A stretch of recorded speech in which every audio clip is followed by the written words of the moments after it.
Metro Boomin, want some more, nigga.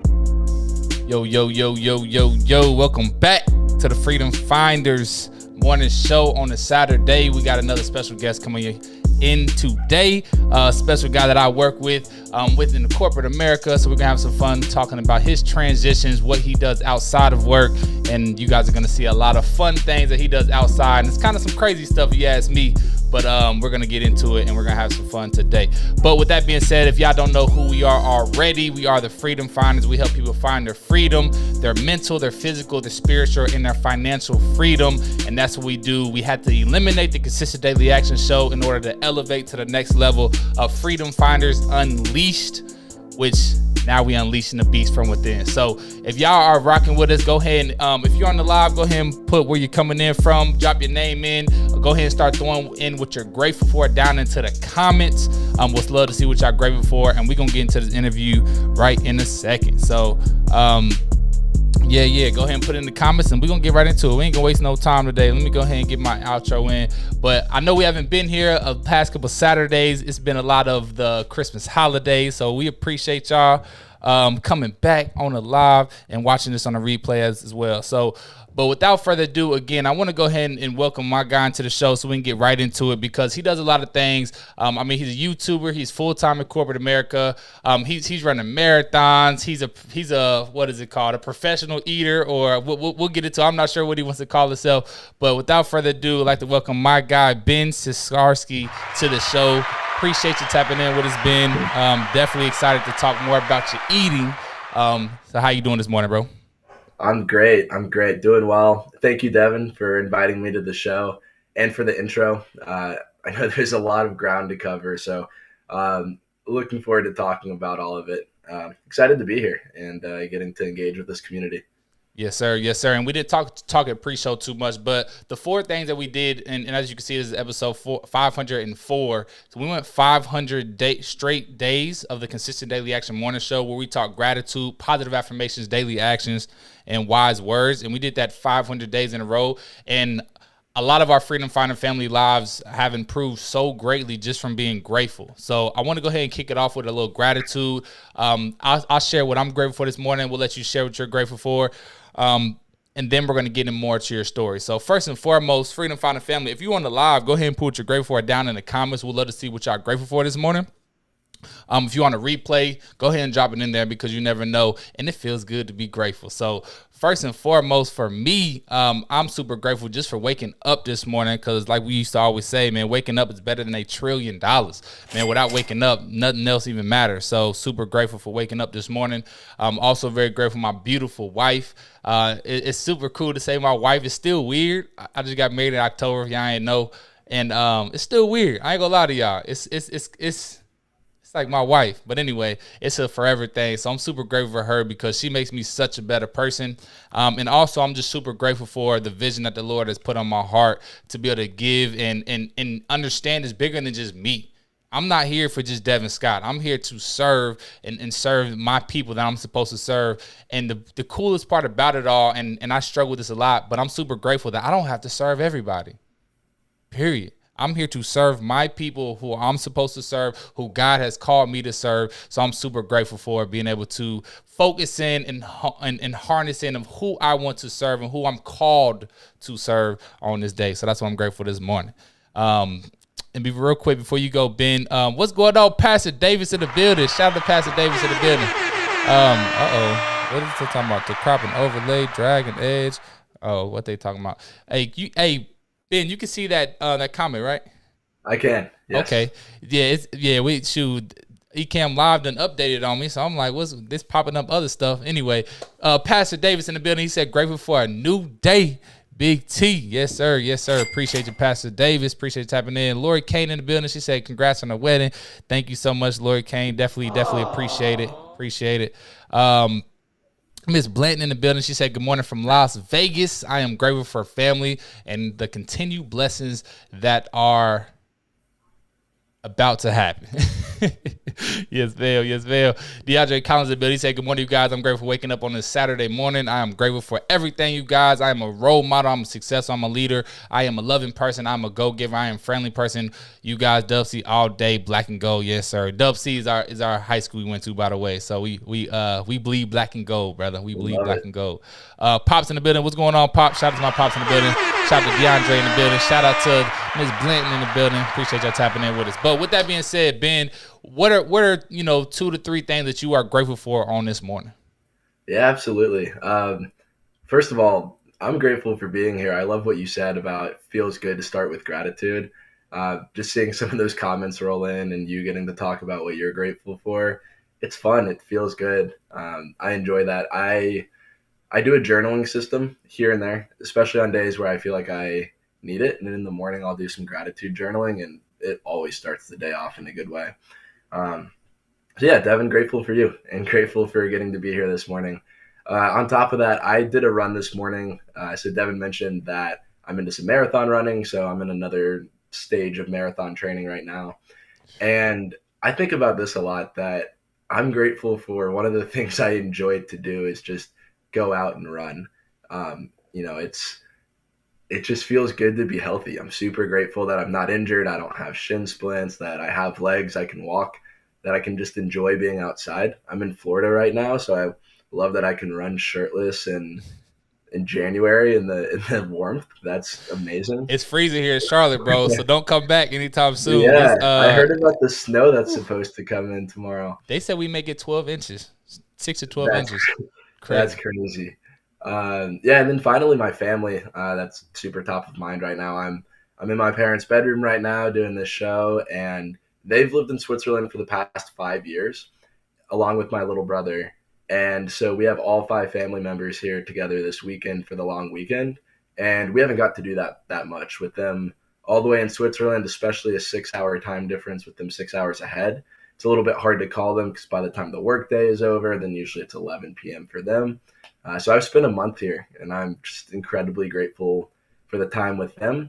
And then I have now been dating my girlfriend for 6 months. So you've been saying, it's a little weird to say wife. I'm like getting used to saying girlfriend. But she's amazing. I love getting to talk to her every day. She lives in Florida too. So grateful for all of that.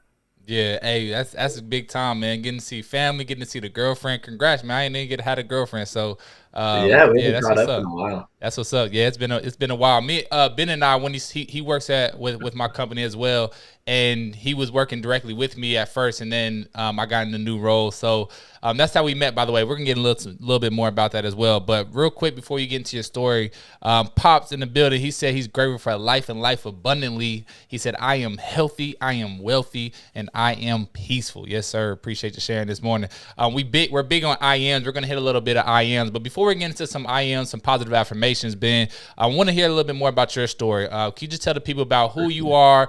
Clearly, Switzerland, Florida. You're a Gator as well. So tell the people a little bit more about who you are, where you're from, and some things that you like to do when it comes to running. And would love to hear a little bit about the eating. Absolutely. Great question. I talk a lot, so I'm gonna try to keep all of my answers under an hour if I can. Hey, I talk a lot too, brother. So do your thing. Yeah. So, God, who am I? I grew up in Roswell, Georgia, so a little bit north of Atlanta, and came from a middle class family. So I have an older sister and a younger brother, and then my two amazing parents. So my mom and my dad. And growing up was for me largely about sports. So Devin, I looked into your Instagram page on Freedom Finders and Facebook page. So I saw you talked a lot about your identity as an athlete, and I know you competed at the collegiate level. That's something I considered for a long time. I still consider myself an athlete. That's a big part of my life. I played baseball since the age of 5 all the way to the age of 17. So in Florida, I was playing upwards of 200 games a year, playing on two teams at once. I was also very big into tennis, so I've always considered myself an athlete, and that's been a big part of my life. When I was 12 years old, I moved from Atlanta to Tampa, Florida. And so that's kind of why I have my roots here in Florida. So in Tampa, I went to middle school and high school. By the time I graduated high school, my dad, he works in corporate America as well. So he works in marketing, and in Atlanta, he was working for Coca-Cola as well as Arby's. And then he took a move for us to move from Atlanta to Tampa when he moved to Nestle. And to give some perspective on how grateful I've been for my life, how lucky I've been, that was like the biggest trauma I ever faced, was like having to leave my friends and move. Um, and it ended up being the best thing for me. It was incredible. Florida has been great. When I graduated high school, my dad took an expat role, so an international assignment with Nestle to go to their headquarters in Switzerland. So that involved my dad and my mom and my little brother moving to Switzerland. And I'm very, very close with my little brother. And we actually got way closer from him moving to Switzerland. It's kind of like that whole, like, you don't know what you have until it's gone, but on a smaller scale. So once I wasn't with him every day and he was so far away, we started to realize how much we appreciate each other. So family is a huge part of my life. I was incredibly fortunate to get to go visit my family in Switzerland probably 7 or 8 times. So up until that point, I had never traveled internationally. That really opened up my mindset and worldview. So that was incredible. When I graduated high school, I went to the University of Florida. I know we'll end up talking about the financial piece a bit. The state of Florida has an amazing in-state scholarship where if you achieve a certain amount of community service hours, GPA, and SAT test scores, the state will fully fund your tuition. So incredibly fortunate to have been able to go through undergrad with no student debt. That was a huge springboard for my financial life, which I know is something we'll talk about. At the University of Florida, I was there for 4 years and was able to do an undergraduate degree in marketing and then a master's degree in international business. So that was obviously inspired by my dad and my family living internationally. And then following that, that's when I started with P&G and moved up to Charlotte and met Devin.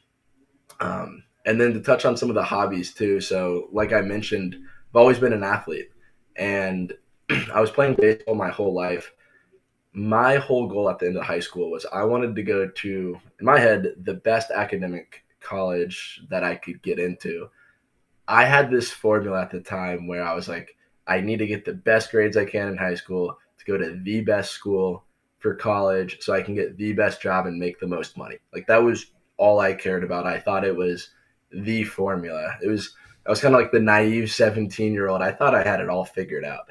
I was ranked high in my class. I was going into the gym a lot and just feeling very confident. And I think the best thing that happened to me was I applied to 13 colleges and I only got into two. And so I ended up going to the University of Florida. I really wanted to go out of state. At that point, I didn't understand money and I was ready to go get into hundreds of $1,000s of debt. And I got so lucky that I got rejected from 11 schools. And so that was huge. And so from a baseball standpoint, a few small schools were looking at me to play baseball. I wanted to try to play baseball at an Ivy League and just honestly wasn't good enough for that. And so I ended up going to the University of Florida and dropped baseball completely, but was getting very into bodybuilding at the time. So that's something I've been doing for the last 7 to 8 years. My junior year of college, my best friend and I, we had never ran further than 5 miles. And we decided with 5 months of training to go run a marathon. So that's when I first got into marathon running.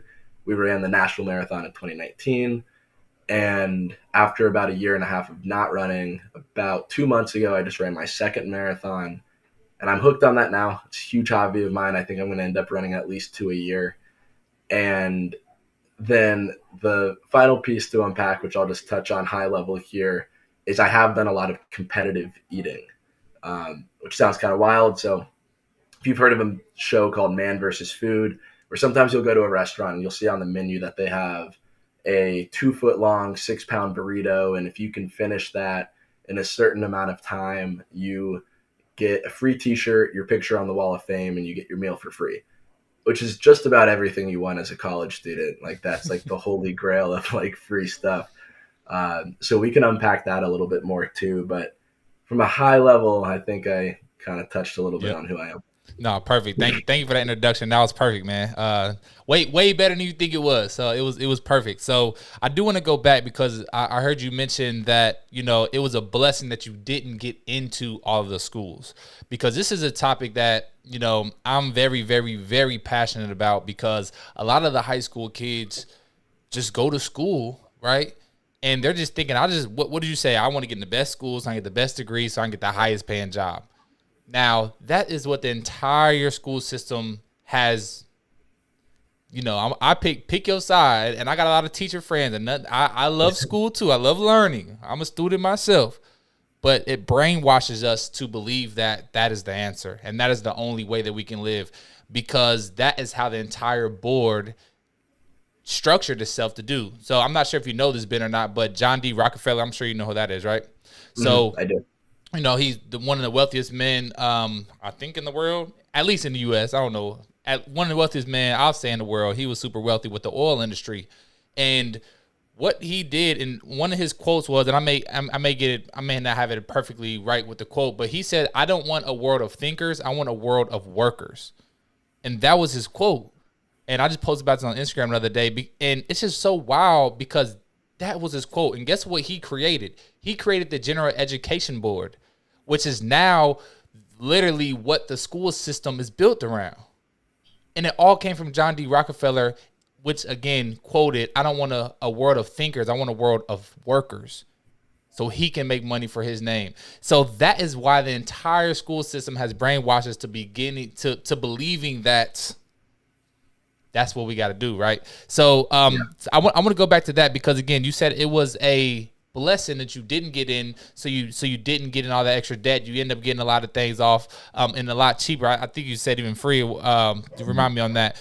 But tell me a little bit more on how you started understanding that transition of understanding that this isn't the answer. There's other things out here in this world that I can do, and there's another way of thinking. So tell me, like, when you started understanding and realizing that, that's really the scam. Yeah, absolutely. So I think you did get the quote right. And I was doing a little bit of research this morning, and I read through that Instagram post that you made, which was also eye-opening. So it was absolutely a blessing that I didn't get into those schools. And completely honest, I was crushed at the time.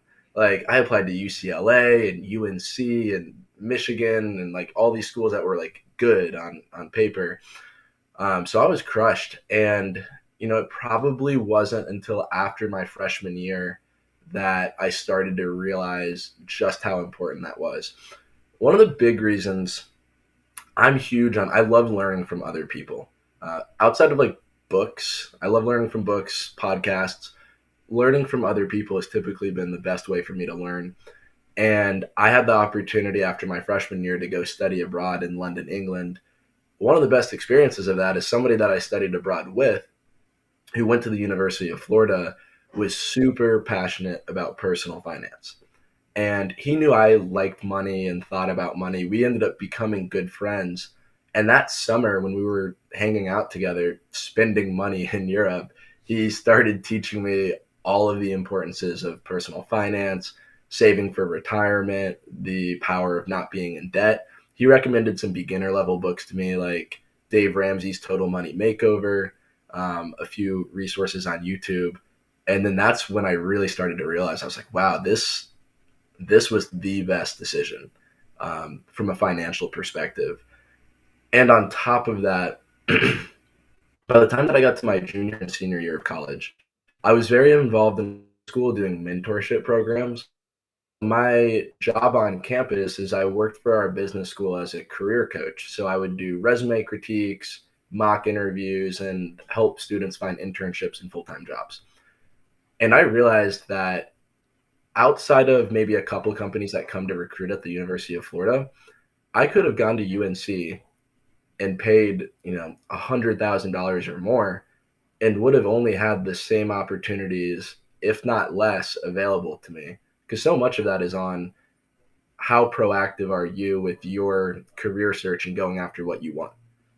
So I was like, wow, I'm here at the University of Florida getting anything that I could have gotten at any other school for free. And those were the moments that opened my eyes to it. Mm-hmm. Yeah, I definitely want to dive in a little bit more into personal finance, but that's how it's what a blessing, because I got my stuff free because of sports. And, without sports, it's like, man, I would have had, do you know what the average? I think it's like 32,000 a year people leave with debt. I think that's the average right now. Yeah, well, so I just know at least out-of-state tuition prices can range from 30 to 50 or even 60,000 a year when you factor in room and board and everything like that. On top of that, I was really fortunate too that my parents were in a financial situation to pay for my rent and some of my living expenses. But yeah, I mean, people certainly come out of school with 100,000, even 200,000 in debt. Yeah, and I know some people that's up to that 200,000. It's crazy. I mean, I know people that got their undergrad paid for and they end up going to get like a doctorate degree and close to 150 to 200,000. And it's just like, what? It's like, well, how much are you making a year then? But it's and it never ends up panning out. But anyway, because a lot of people say, I want to hit on the entrepreneur side a little bit, and I know you're pretty fresh out of college. How long has it been now? 2 years? Has it been 2 yet? Yeah, I graduated in May 2020. So we got May 2022 okay. coming up. So yeah, year and a half. Year and a half, right? And it's just again, let me just back up a little bit, because it's just such a blessing that we got a school paid for first and foremost. Yes, absolutely. Because that is what the whole system, and going back to what the system and what it is, because it is literally their goal. If you don't know this, this is what it is. Don't shoot the messenger. This is just facts. They get you head over heels in debt to where you feel like you have to go get a job in order to pay it off, in order to have more workers in the society. That's just what it is. So, well, a little bit of perspective I can provide there too. It's something I realized in that job within our business school when I was working as a career coach, is anything that has money is going to be a business of some sort. So universities are business. They need to make money to pay their workers, and so they get salaries so they can do research. So the school is going to make money. And as a career coach, as a student career coach, I got paid about $10 an hour or so, along with the other career coaches. For me, it was something I could put on my resume, and I really enjoyed helping other people. And we were a huge investment for the school because they would pay us $10 or $12 an hour, but we were helping students find internships and full-time jobs, better ones than they would have been able to find without us. What that does for the school is it's a huge marketing tool, because now the school can say our job placement rate instead of 92% is 94%, or our average starting salary instead of 50,000 is 60,000. And so there is a lot of incentive for the schools to increase their average starting salary, their job placement rate, because a lot of people do see themselves going to school to make money. And so that's their big selling point, is, how well their students are after they graduate financially. Mm-hmm. No, I love that. And I want to dive in a little bit and see if you have any tips and tricks of the trade of personal finance. But before we get to that, I want to go ahead and get into our positive affirmations really quick, because for one, it's going to put us and identify ourselves of who we are, and two, we're going to get to know you a little bit of how you identify yourself in this world as well. So I'll start it off so you can see what it looks like. Freedom, Finding Family, if you're still here on the live, go ahead and put some affirmations down in the comments. We'll love to see what your I am statements are. But a couple of affirmations for me, man. Number one, I am enough. This is one thing that I have to tell myself consistently, because there's a lot of doubt that comes in, and a lot of I am enough. I call myself a motivational teacher. I'm not just a speaker. I'm not just motivation, even though a lot of people get a lot of motivation from speaking to me, but I love to teach. So, I coined the motivational teacher. Well, I can't say I coined. I got it from John Maxwell. Let me give it the credit where it's due. Shout out to John Maxwell. Also, man, I am a great husband, and I'm a great husband, and I put so much work into being a great husband, because it's a yin and yang thing, so we help each other grow. So I am a great husband, and I'm just living my best life today, not tomorrow, not next year, not in 10 years, literally today. This is my best life right now. So that's what I want to affirm today. What about you, Ben? What are some of your I ams that you like to, put onto yourself? Yeah. Hey, I love that, especially the one where you said, I am enough. I think that's one that I can resonate with a lot because maybe it's because we both come from athletic and competitive backgrounds. It's so easy to just keep thinking about, okay, how can I be better? How can I be Mm-hmm. better? And to not celebrate those little successes. So I'm going to steal that one from you. I am enough. That's one that I would want to do as a morning affirmation. Another one is I am an athlete. Um, I am. Woke up this morning, ran 5 miles, did 4 100-meter sprints, and I'm going to go work out with my brother later today. I love it. I love moving. It's just a part of who I am. And a next one I would say is I am a coach. So I know yours is motivational teacher. I've always thought of myself as a coach. I love helping others after I've gained some sort of experience. So, as I mentioned on campus, I was a career coach. So, I was able to find internships and jobs that I was happy with. And so, I wanted to help others do that. So, for my sports background, I saw that as coaching. On top of that, for a little bit, I was actually running after college a career coaching business where I was, and that only lasted a couple of months. We can dive into that later, but I made a decision not to continue with that. But I loved being a coach there. I helped one of my best friends lose 40 pounds, and I love fitness, coaching others through that type of stuff.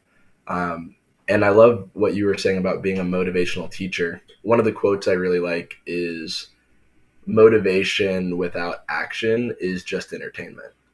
And so it can be entertaining to listen to all the stuff, read all the books, but you got to go do something. And so I love coaching others and providing very actionable plans. And then I think I am a great son, brother, and boyfriend. Family, my relationships are very important to me. Um, and one last thing that I want to say, I don't know if you've ran across this version too. That journal that I mentioned earlier is a journal that I learned about through the Tim Ferriss podcast, and he learned about it from one of his guests, but it's called the 5 Minute Journal. And one of the prompts is I am grateful for, and one of the prompts is daily affirmations, I am ... So these are some things that I've practiced a lot, and I love these questions. So I love that you're going through these too. If you're curious about that journal, if you just type in 5 Minute Journal, it should show up. It's just like 5 or 6 prompts. Yeah, no, that's super dope. I know Tim Ferriss, but I've never heard about the template or the framework because I mean that's what we've been doing for over 500 days, so couple years now. So it's pretty dope, man. It sounds like it's again I know it's something that works, so it works. But anyway, appreciate you sharing that, brother. But let's dive into as we are the freedom finders. So within our pillars, we talk mental freedom because it starts with your mind. We talk physical freedom, so we're gonna get into the more of the working out and the moving and things like that. We talk spiritual freedom, and then we talk financial freedom, and we talk financial freedom on the back end, and we do it on the back end on purpose because today in the society everything is all about money, money, money, money, money. But if you just chase money, it just runs faster away from you. So I just want to ask you, what are some of the tips and tricks that you learned, especially, I mean, you're still very young and very early on in life with all of this, but what are some of the tips and tricks that you may be able to give to someone that's starting out and trying to say that I didn't know anything about personal finance. I just going through the motions. I get money, I spend it. I go to work, I get money, I spend it. What are some practical and some tactical things that they can do to start and put themselves in a better position when it comes to personal finance? Yeah, absolutely. A few thoughts here. One of them is just tracking. And I think having some sort of system to track the finances that are in your life, similar to if you want to lose weight, you need to have an understanding of how many calories are coming in and how many calories you're expending. Very similar with personal finance, how much money's coming in and how much are you spending? Also, what's your current position? So it can be hard. I avoid it a lot. In fact, it's on my to-do list to update my financial tracking to a mobile version so I get myself to do it more often. So what I mean by this is sitting down, blocking off an hour each month or more frequently if you'd want to, and going through transaction by transaction. What did I spend? What was it on? And do I be spending this money in these areas, or would I rather be saving it? I think that's important, is kind of just facing it head on and sitting down, reviewing and reflecting how you spent your money, and are you earning enough where you get to do the things that you want to in life? Would you like to earn more? Um, so I think those sort of monthly financial reflection sessions just by yourself are very important. Once you're doing that, because I would say that's probably step one for me at least. I had a template I found online. A very good tool that I've started using recently is called mint.com. So you can put in all your credit cards, your car loan if you have one, any loan, like it gets everything into one place, and you can review your finances chronologically. So that's a good one. And then once you've done that, I recommend a couple books, going back and reading the basics. Um, so the one I personally read was a beginner's book, was, as I mentioned earlier, Dave Ramsey's Total Money Makeover. It is very, very, very, very simple. Talks about not being in debt. I don't agree with 100% of the things in the book, and I don't think you necessarily should agree with the 100% of the things you read from one source. That was a great place for me to start. So getting yourself educated so you can take the right actions. You kind of need the balance of, you can't only just educate, you can't only just take action, because you might be taking the wrong actions. And then I read a book on investing called Unshakable by Tony Robbins. That one was very helpful to me. And then YouTube is a great source. Some people don't read books. Some people are more audio or visual learners. And just typing in personal finance 101 on YouTube and comparing several different sources and even reading the comments, you'll start to find a pretty well accepted consensus on what are some of the best tips and approaches for personal finance. Yeah, and you hit it perfect, because the one thing people say, well, what can I do? I want to get better in it. Just track it. Because it's like, well, how much are you spending? They're like, I don't know. Well, how are you making? Well, it's my salary, but I don't really know. It's like, well, you don't even know how much is coming in? That's a problem, right? Mm-hmm. That's a problem. And I'm speaking, you speaking to me too, because that's on my to-do list as well, is updating my budget. Now that I'm married, we're actually combining everything together. Yeah. And we're keeping our 20% of what we make in our net pay as well, just so we can still spend and not be like, why'd you spend that? Why'd you spend this? Right? We're still having our money. So that's actually something I need to go through, and probably gonna use Mint just so it can be mobile as well. But Mint.com, y'all, like, it takes a while to get it put together. But once you get it put together, it starts to remember and starts to automate some things. Once you start spending the same thing, it automatically categorizes it for you. So mint.com. So thank you for sharing that. Yeah. Hey, one thing I was gonna just add on to that, because I love what you said, is um, so using, for me, a digital calendar is really important. So those reflection sessions that I talked about is, I would say, putting it into a digital calendar, recurring each month, or a physical calendar if that's what you use. But if it's in a calendar, and I highly recommend a calendar to anybody, um, if it's in the calendar and it's recurring, and you get into the habit of following your calendar because you put it in there because you want to do it.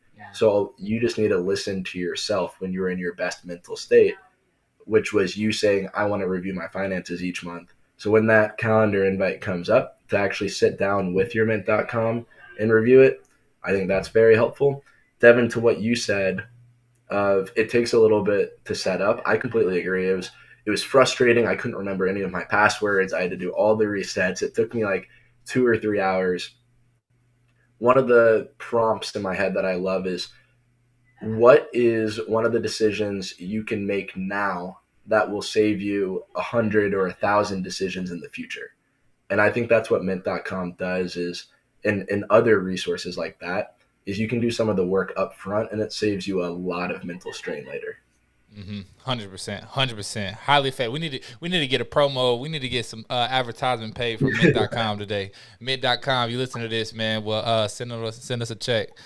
Freedom Final 317. But anyway, love that. So I want to transition a little bit into more of what you do outside of just your corporate job and outside of managing money. But you talked about we can go the marathon and the competitive eating together, I think, because it's like, hold on, you run marathons, but then you go eat 5-pound hamburgers too. Like, that doesn't really, doesn't really correlate. So tell us a little bit more. I know you mentioned about how you got into marathon, because you said you made the decision, you trained for just 5 months and you ran a whole marathon, which is kind of crazy. It sounds like it's not a lot of time, but I'm pretty sure people take way more longer than that typically. But tell us, like, how'd you get into the marathon? Then how'd you get into the competitive eating? And how do those correlate to each other? Because it sounds like a battle between the two of them. Yeah, great question. So I think the best way to approach that is kind of chronologically. My whole life, I was always the skinny kid. I grew up being super skinny.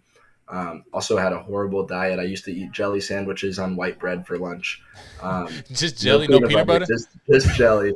And that's who I was. I was always really skinny. And when I was getting into sports and baseball and later in high school, I discovered the gym largely through my dad. My dad wakes up at 4:30 every morning, runs 7 to 8 miles, goes to the gym, and then starts working.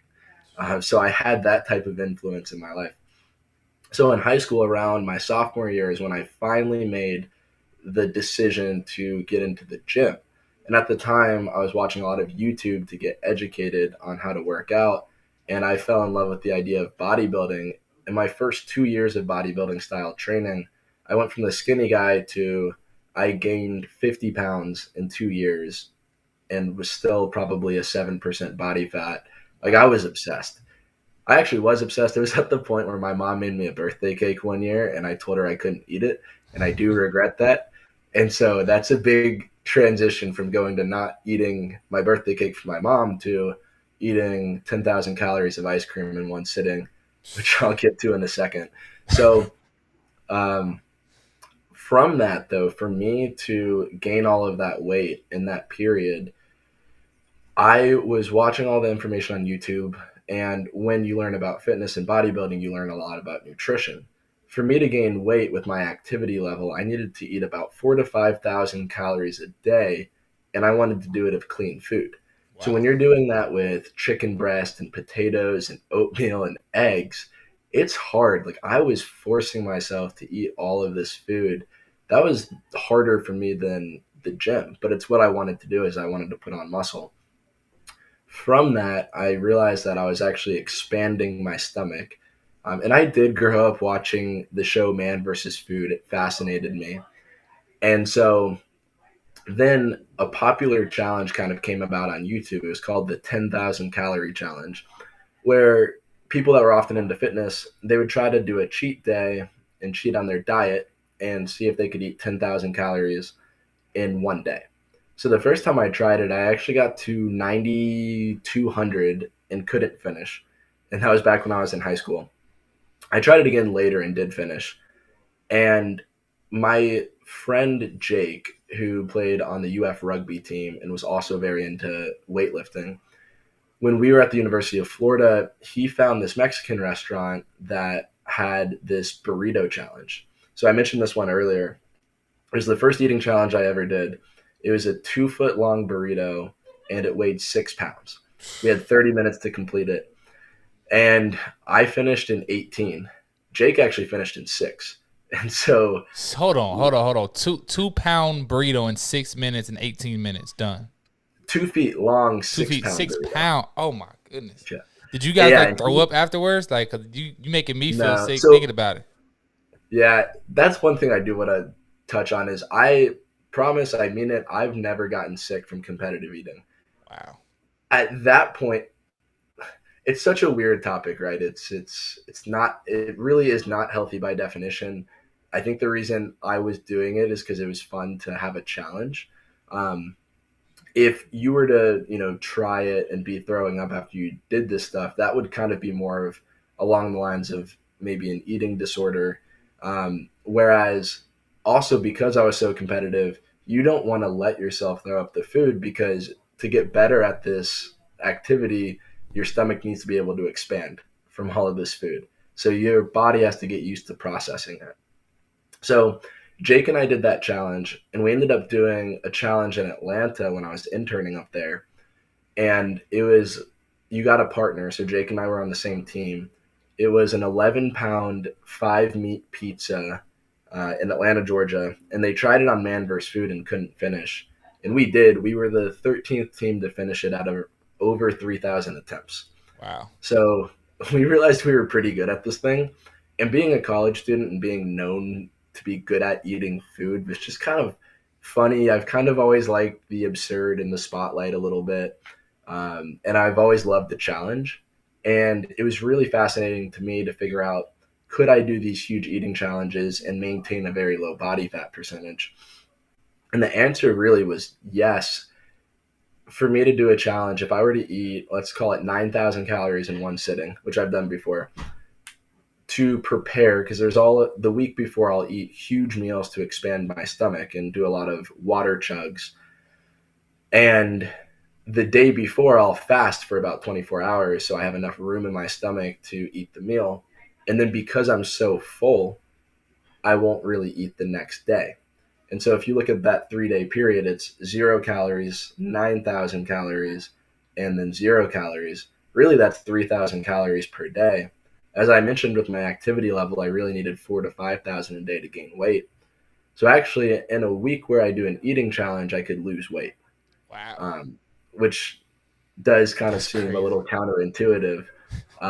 So that's kind of the origin story of the competitive eating.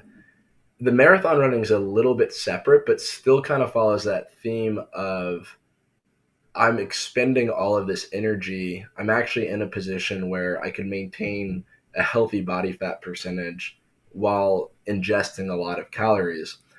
So my friend and I actually were inspired by this YouTube channel called Yes Theory, where they would just kind of say yes to crazy tasks. Him and I weren't runners, we were lifters. I used to always joke that you can't flex cardio. I was like a big gym bro, and I was against cardio and running. I used to have to do it for baseball and didn't like it very much. The furthest him and I had ever ran was 5 miles. So we had never even done a half marathon, and we signed up for a full marathon and only gave ourselves 5 months to train for it. So we were very deliberate about training. We were running about 4 times a week. I'm a lot more researched and educated now, and I can tell you we were doing most things completely wrong, but we got started.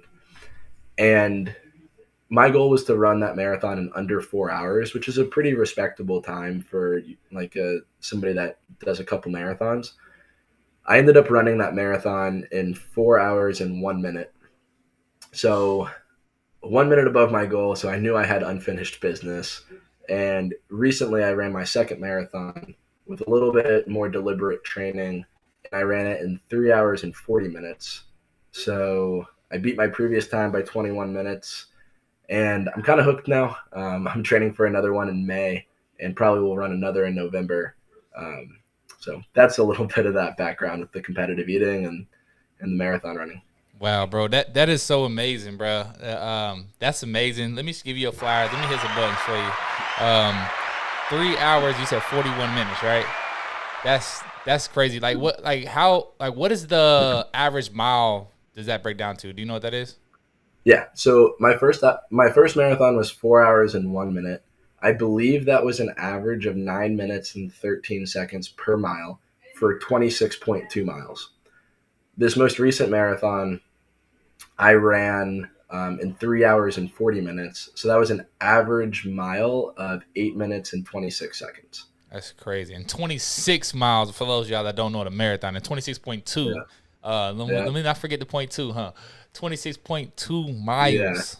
That's And crazy. on the recent one, I trained in what's called working on a negative split.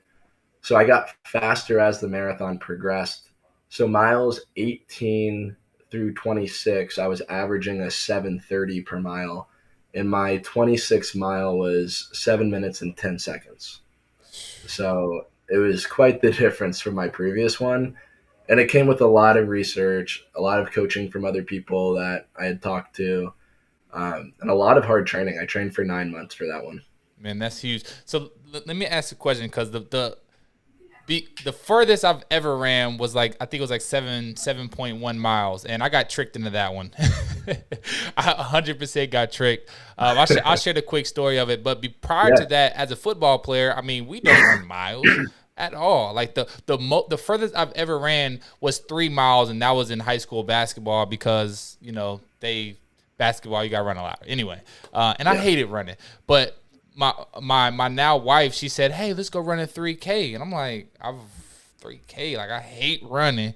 It was like a trail run, blah blah blah. It was for, I can't remember what it was for. I think it was for a good cause. It was like some type of charity or something like that. But anyway, I went to go running with her, and it ended up being way cooler than I thought, because it was like a trail run, and it was raining, so it's kind of crazy. It was wet. People were falling down. Everybody came back all super muddy, which is pretty cool though. But it was a trail run. It's not just like you're running on the street. Like, you're literally in a trail in a forest, and that made it super fun, because you're not worried about being tired. You're worried about not falling down. You're worried about not rolling an ankle on a rock. You're worried about other things, to where you're not thinking about, oh, I'm tired, I need to stop. So I actually came in first place, 7.1 miles. I was so ecstatic about that. Super happy about that. But that was the furthest I've ever ran. And again, the terrain and the environment helped me get through that. Because if I was just running on a treadmill, I'm telling you right now, it's not happening. But that leads into my next question. Like, how do you prep your mind to say, and obviously there's a lot of training in it, to say, I'm running this 26 miles, 26.2 miles. Like, what do you do when your body, like, feels like you can't go no more? Like, it's just like, I'm done. I'm hitting a wall. Like, I can't do it no more. Like, how do you mentally prepare and get through that while you're running? Yeah, great question, because that was very different for me on the first marathon versus the second. The first marathon didn't have the right type of training, so it was the case where I hit a wall, and I I had to mentally just will myself to the finish line. I almost passed out when I finished. We also ran that one in Nashville, and it was about 80 degrees, and there was hills everywhere, which we didn't plan right for. So that was literally just a ton of mental willpower and thinking back to motivational speeches I've heard and telling myself how would I feel if I finished, and like willing my way through all of that. And that's tough. What you mentioned earlier about a trail run versus a treadmill, I don't run on the treadmill at all. In fact, for me, running really isn't about burning calories. I find a lot of people that get on a treadmill, it's usually about burning calories and trying to get into better shape from a fat loss perspective. I think the reason that I'm so motivated to run is because, one, working a corporate job indoors now made me realize just how much I like being outside.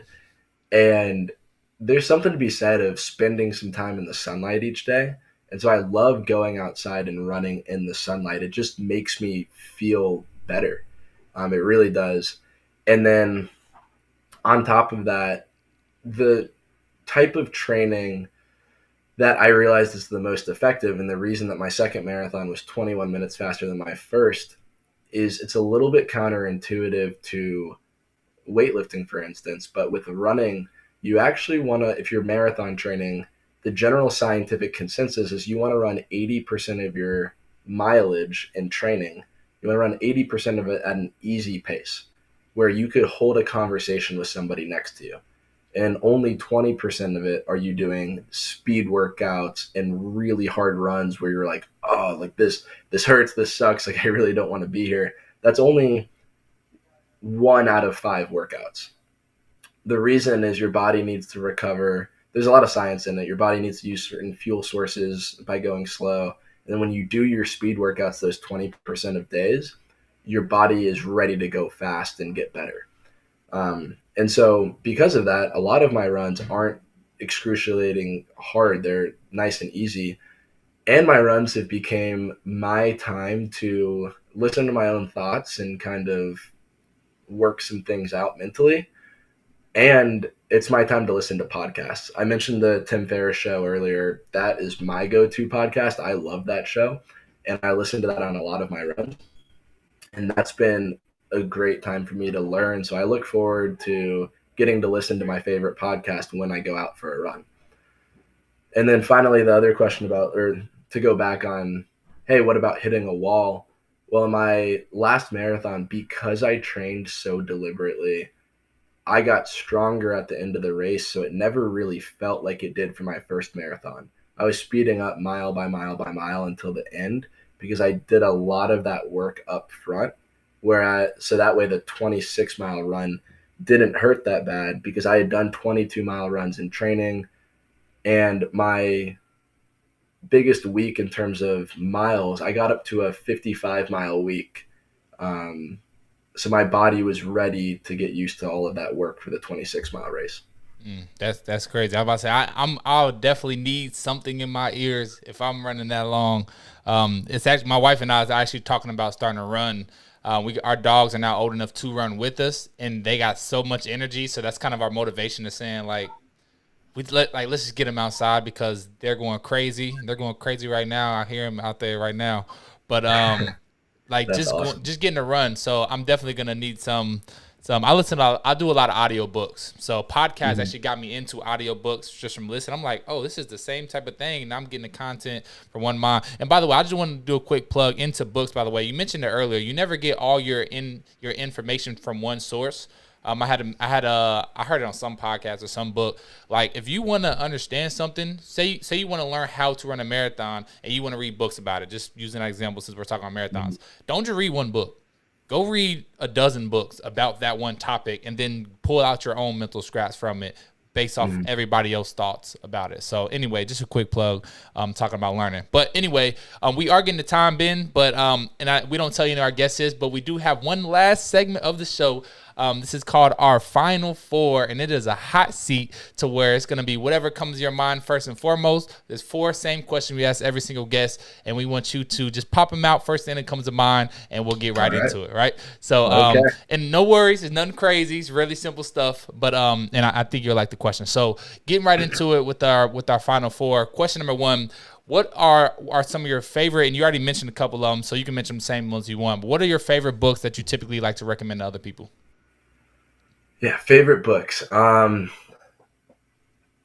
of my favorites is How to Win Friends and Influence People by Dale Carnegie. Great book. The quick description on that one is I would pretty much call it a book on just simple human behavior and decency. Like that book, I believe, was written in 1936. Yep. Love it. One of the best books there are. It's just kind of a guide on like being a nice person. And I think it's worth reading for everybody. I've read it twice and feel like I want to reread it again. So that's a great one. I love that. Definitely the personal finance books I talked about earlier, Total Money Makeover and Unshakable by Tony Robbins, I've recommended to people. One of the ones recently that I read, to anybody that's an athlete or looking to get into running or more advanced weight training or anything that's physically demanding, there's an author and athlete named David Goggins, and he wrote the book Can't Hurt Me. And on top of it being like inspirational, it's so much fun to read. You realize like he was dealt one of the worst hands in life, and the things he's accomplished, like he runs 100-mile ultra marathons. I think he's done a 200-mile ultra marathon. Some of the craziest things ever. And that book has 10 challenges for you to do throughout the book. So it's very actionable. And I followed all 10 challenges. And that's what inspired me to run my second marathon. So those are the ones that are top of mind. And then also it's a little bit outdated and a little bit controversial, but I have to say, because it's my truth, is The 4 Hour Work Week by Tim Ferriss. Um, it's got a very gimmicky title, and it was written, at a time where gimmicky titles were selling very well. Um, in my opinion, it's just a master class on productivity and it balances being effective versus being efficient. A lot of the information in there is outdated, but I think the book was ahead of its time. It talks a lot about working remotely, and this concept of taking mini retirements. So instead of waiting until the end of your life to have one big retirement, having enough money saved up where you can take, whether it's in between jobs or Devin, our company offers sabbaticals, where you can take 2, 3, even up to 6 months off of life, move to a different country perhaps, and learn the language and learn a skill like martial arts. That concept has really inspired me for a lot of my life goals. Man. Hey, love the books. I'm not gonna dive in too much, but all of them. But if you haven't read this one, just trust me. If you don't read whatever, listen to the audiobook. This is one of the books that if you want success in your life, this book teaches you how to become successful, 100%. Because it's about who you know, not what you know. Anyway, question number 2, Ben. Do you have a specific morning routine or a daily non-negotiable? Yes. So morning routine. I want to preface my morning routine by saying my hit rate on my morning routine, realistically, 50%. There's weeks where I'll do this morning routine. I'll do it for weeks at a time, and there's weeks at a time where I won't.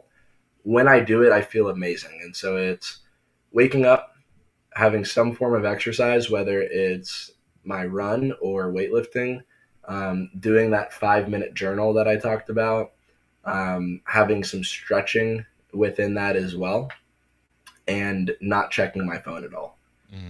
If I check off those things, it's good. And then a non-negotiable is I had this exercise streak going. I'm a big believer in you can always find 20 minutes in a day to exercise. I just broke my streak on purpose, but I had exercised a little over 600 days in a row. And I didn't do anything the day before my last marathon. But I've restarted my streak and I haven't missed a day in 2022.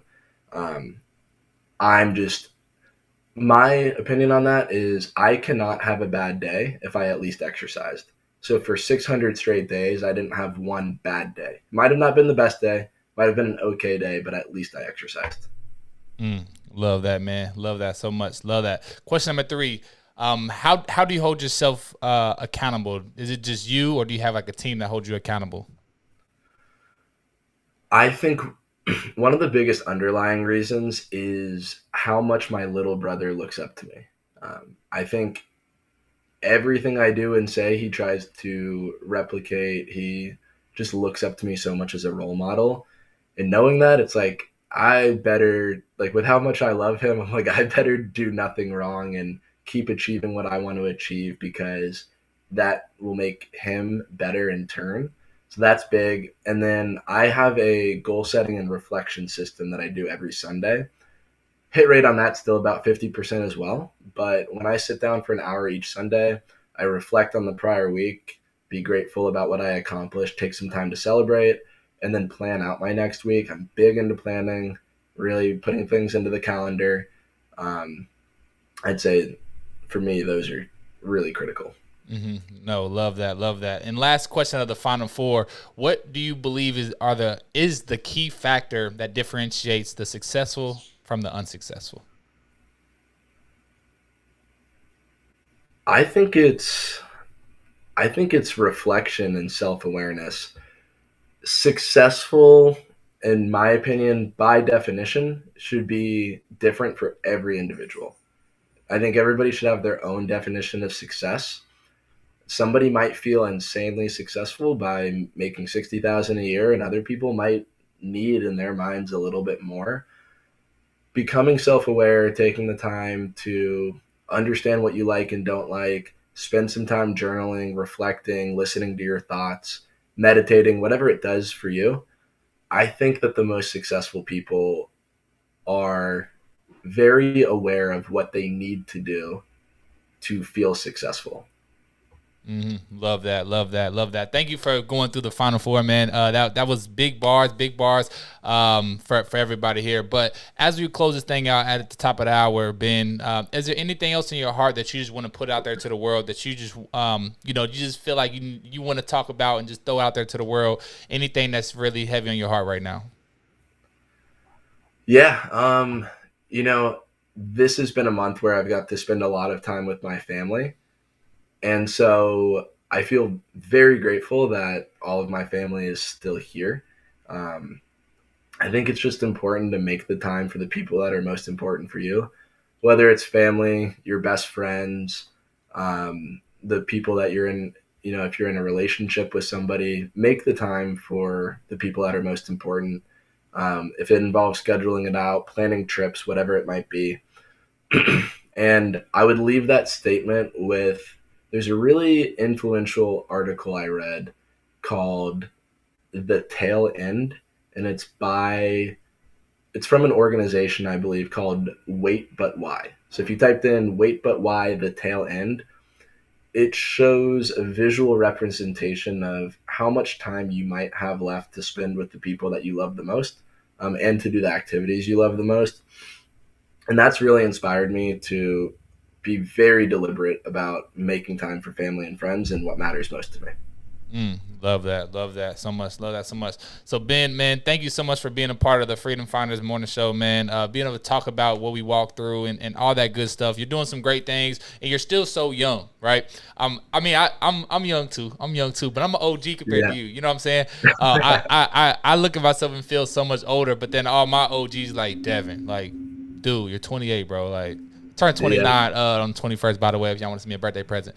But but like, you're so young and you're already so, so wise. I'll use that word. You're so wise already. And a lot of that wisdom has, you talked about your dad a lot and what he's passed down to you.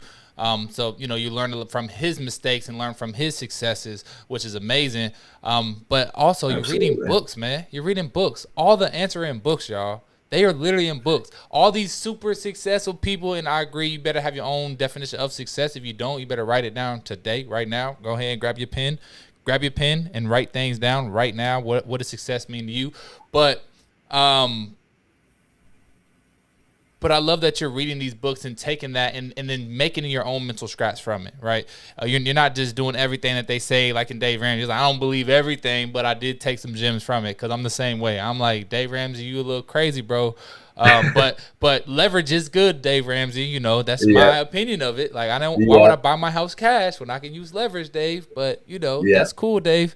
But anyway, he has his take on it. So I love that where you're at right now, where you're going, and we definitely see a lot of success coming from you in your own way, as you already are successful. So Ben, thank you so much for tapping in. Tell the people where they can find out more about you. Go ahead and plug your Instagram, your YouTube channel. Where can they come follow up with Ben Sisarsky?